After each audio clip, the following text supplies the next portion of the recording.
രാജീവ് ഗാന്ധി വധക്കേസിൽ ജയിൽ മോചിതനായ ശാന്തൻ അന്തരിച്ചു. 55 വയസ്സായിരുന്നു. ചെന്നൈ രാജീവ് ഗാന്ധി ആശുപത്രിയിൽ വെച്ച് രാവിലെ 7:50 അന്ത്യം. കരൾ രോഗം മൂർച്ഛിച്ചതിനെ തുടർന്ന് തീവ്രപരിചരണ വിഭാഗത്തിൽ ചികിത്സയിലായിരുന്നു ശാന്തൻ. എക്സിറ്റ് പെർമിറ്റിലൂടെ അമ്മയെ കാണാനായി ലങ്കയിലേക്ക് പോകാൻ ഇരിക്കുകയായിരുന്നു.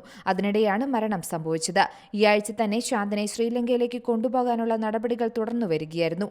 1990കളുടെ അവസാനമാണ് ശാന്തൻ ബോട്ട് മാർഗം അനധികൃതമായി ഇന്ത്യയിൽ എത്തുന്നത്. രാജീവ് ഗാന്ധി വധവുമായി ബന്ധപ്പെട്ട് ഗൂഢാലോചനയിലും കേസിലെ പ്രതികളെ രക്ഷപ്പെടുത്തുന്നതിലും ശാന്തന് പങ്കുണ്ടായിരുന്നുവെന്നാണ് അന്വേഷണ ഏജൻസികളുടെ കണ്ടെത്തൽ. രാജീവ് ഗാന്ധി കൊല്ലപ്പെടുന്ന സമയത്ത് കോൺഗ്രസ് നേതാവിന്റെ വേഷത്തിലെത്തിയ ശാന്തൻ ചാവേറുകളെ രാജീവ് ഗാന്ധിയുടെ അടുത്തെത്തിക്കുന്നതിൽ നിർണായക പങ്ക് വഹിച്ചെന്നും കണ്ടെത്തിയിരുന്നു. രാജീവ് ഗാന്ധി വധക്കേസിൽ ശാന്തനെ വധശിക്ഷയ്ക്ക് വിധിച്ചിരുന്നു. പിന്നീട് ശിക്ഷ ജീവപര്യന്തമായി കുറച്ചു. 2022 ശാന്തനെ ജയിൽ മോചിതനാക്കിയത്. തുടർന്ന് തിരുച്ചിറപ്പള്ളിയിലെ പ്രത്യേക ക്യാമ്പിൽ ശാന്തനെ പാർപ്പിക്കുകയായിരുന്നു. News desk C Malayalam news. പുതിയ വാർത്തകളും വിശേഷങ്ങളും ഇനി വിരൽ തുമ്പിൽ. എല്ലാ ഡിജിറ്റൽ പ്ലാറ്റ്ഫോമുകളിലും ഇപ്പോൾ സി മലയാളം ന്യൂസ് ലഭ്യം.